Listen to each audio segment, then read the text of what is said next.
If you're ready to heal from the inside out after birth, make sure you are concentrating on your food. Let's ditch some of those weird casseroles people bring over. Make your own stuff, prep it now so you're ready to go. I'm Juli Bauer Roth, the food, fitness, and lifestyle blogger behind Paleo. Welcome to my channel. I'm here to share my favorite food, workout, and wellness tips to help you live your best day in life. Let's get into it. Let's talk postpartum meal prep.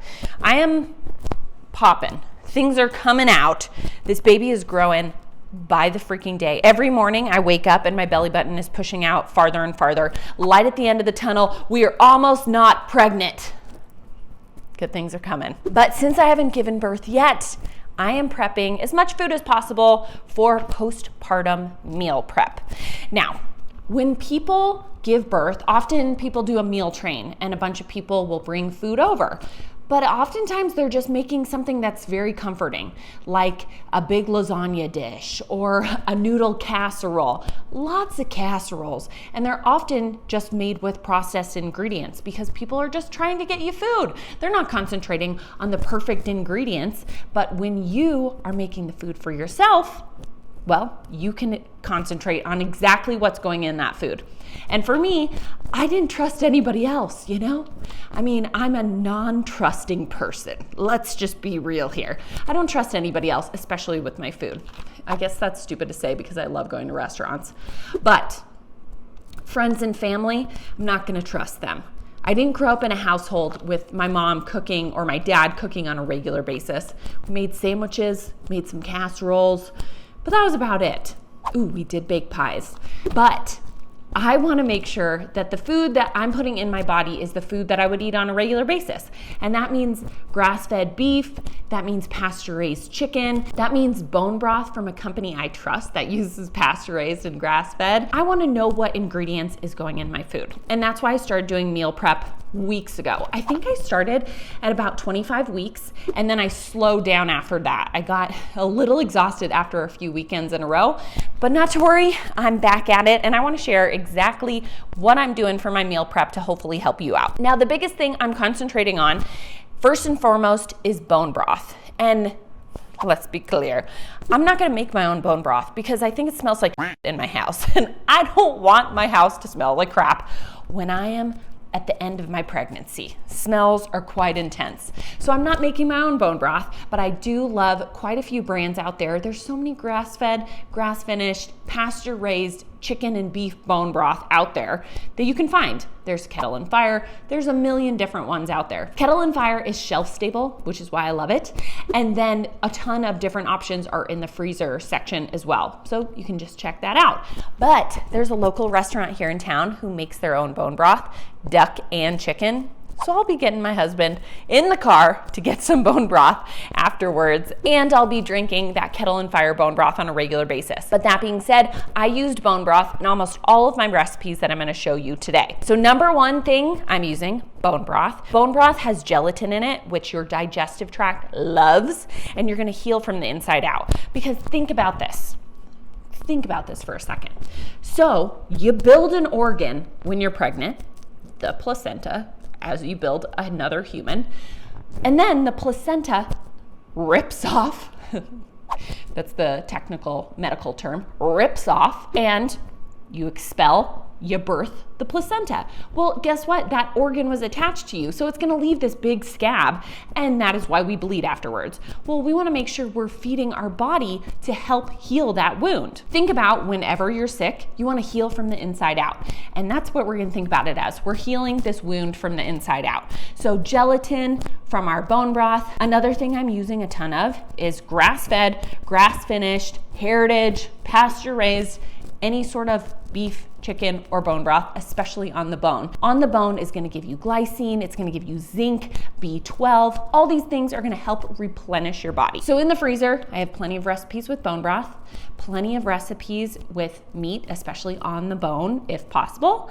And then I'm gonna build meals in different ways. So not only do I have soups and stews, but then I have a ground beef taco meat, I have instant pot rice, I have breakfast options that I made today, I have snack options these little oat bites.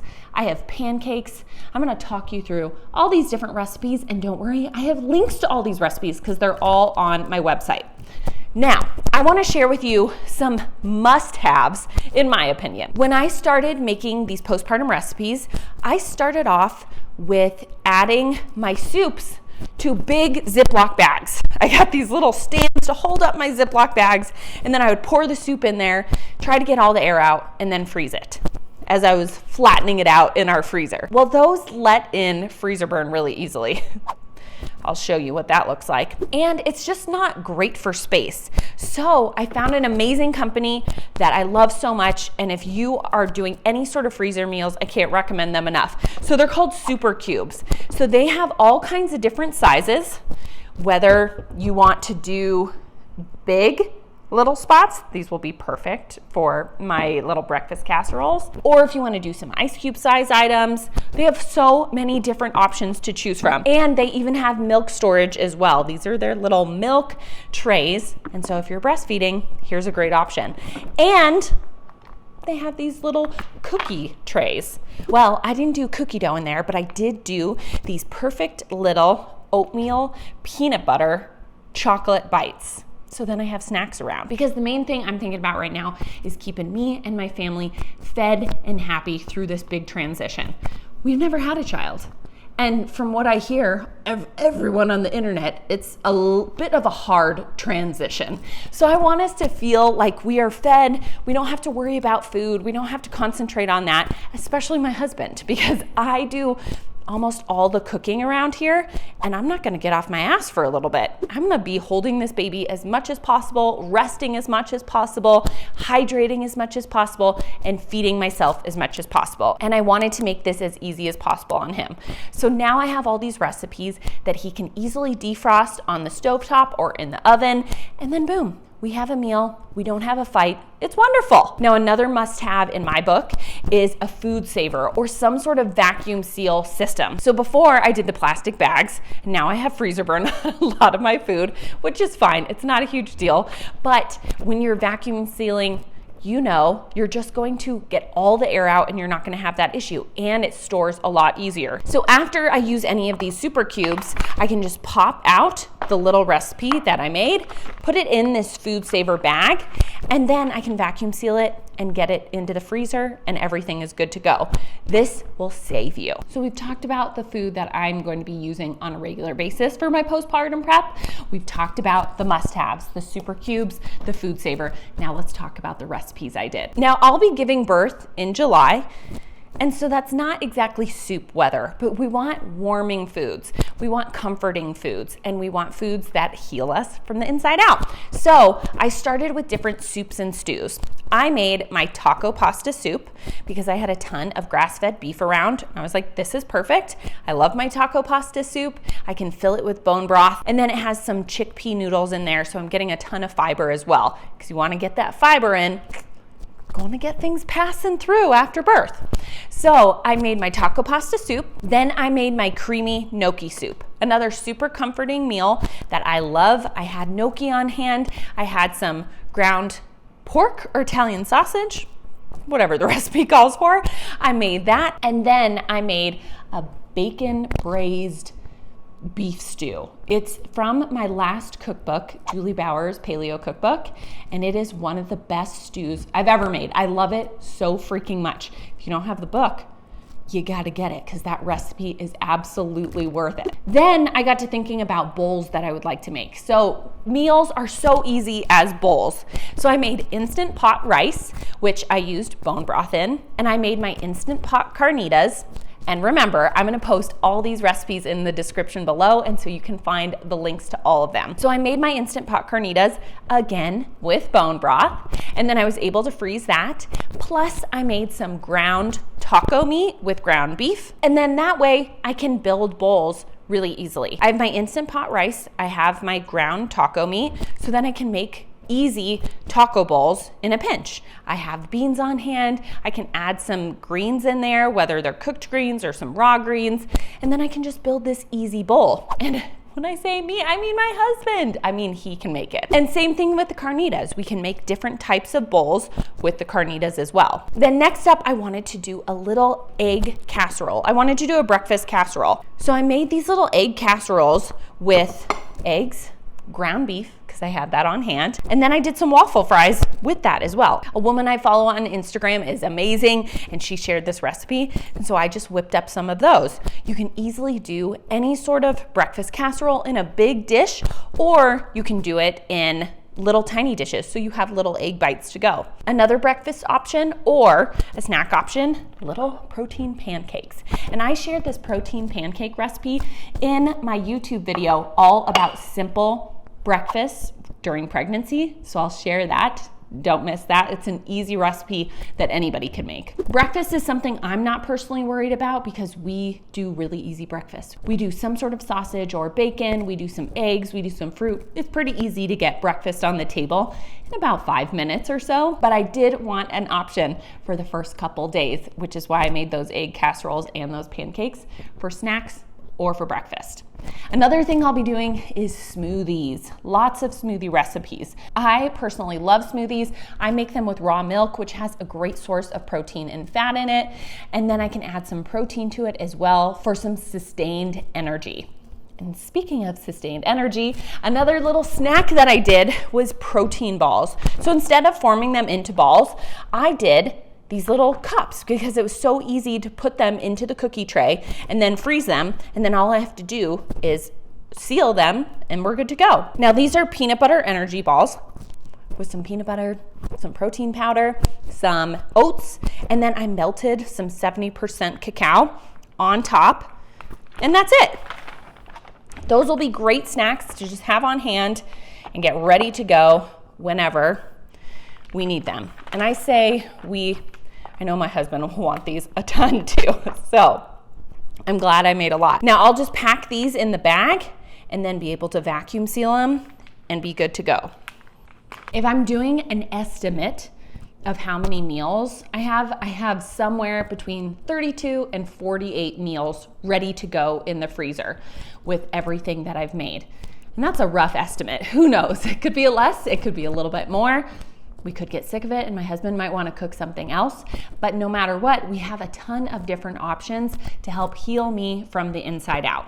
And I'll still be using fresh ingredients like fresh fruit, fresh vegetables, and just having my husband chop those up and add those to bowls. But having these staples like meat, like rice, like soup, like snacks, those are gonna help so much to really build out a meal with not much effort. Another thing I'll be doing is getting groceries delivered. I know this isn't an option for everybody, but it is here. We're really close to grocery stores. We can get them delivered really quickly instead of leaving the house. And so I'll make sure to get groceries delivered on a regular basis. And so I can just sit on the couch, sit in our bed, wherever I decide to post up with our new little girl. And then we can get groceries delivered on a regular basis so we have fresh stuff all the time. Now, if you're feeling lost with what to make, just think about what you like to eat on a regular basis and you can freeze that. And if you're wondering how to reheat things once you pop them out of the freezer, remember you can defrost and then heat it up the same way you cooked it. For soups, I'm going to heat it up in my pot, just like I cooked it. For my carnitas, I'll actually fry that in a pan, or I can just recook them in the oven to get them nice and crispy. The biggest thing, try not to microwave as much as you can. And that's not even like the microwave anti-people. No, this is just because of flavor. Make sure you cook it in a pan or on the stovetop or in the oven. You're gonna get much better flavor and texture out of your meat than when you're cooking it in a microwave. Just remember to advocate and to prep for yourself. It would be amazing if we all had these wise grandmothers and mothers who would cook these meals and have us stay in bed the entire time and not have to do anything. But that doesn't always happen that way. At least it's not for me. So I'm making sure I'm doing everything I can for me and my family so we can have delicious meals, we can have nutritious meals, and we can have healing meals. That's what I want us to have because we are gonna have a whole new adventure ahead of us, and I wanna make sure we're prepped and ready in any way we can. Because can you ever prep and ready yourself for having a child? Probably not. Hopefully some of these recipes and ideas just help you out so you are prepped and ready for when your little babe comes. Remember, all of these recipes, except for my bacon stew, because that's in my cookbook, which I'll link below too, but everything's in the description below, and so you can check out these recipes and get to prepping. I'll make sure to link these super cubes and the food saver as well in case you're interested in that. And I want to hear from you. Have you been doing any postpartum meal prep at all? Are you doing it super early? Are you doing it super late? What are you making? What are you thinking about? How are you trying to heal your body from the inside out? Let me know in the comments below. Can't wait to hear from you. And now I am going to put all these in some food saver bags and get them frozen and into the freezer, so I'm ready to go. I'm Juli Bauer Roth of Paleo MG. Thank you so much for joining me. I hope I helped you out today. And stay tuned because I have a couple more videos coming up I think you're gonna like. And now I have a little more cooking to do, just a little.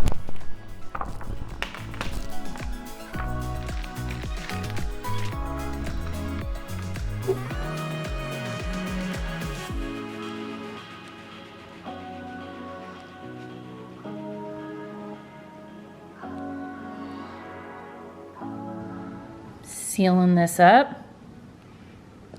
All those little protein balls, protein cups, I guess, are ready to go.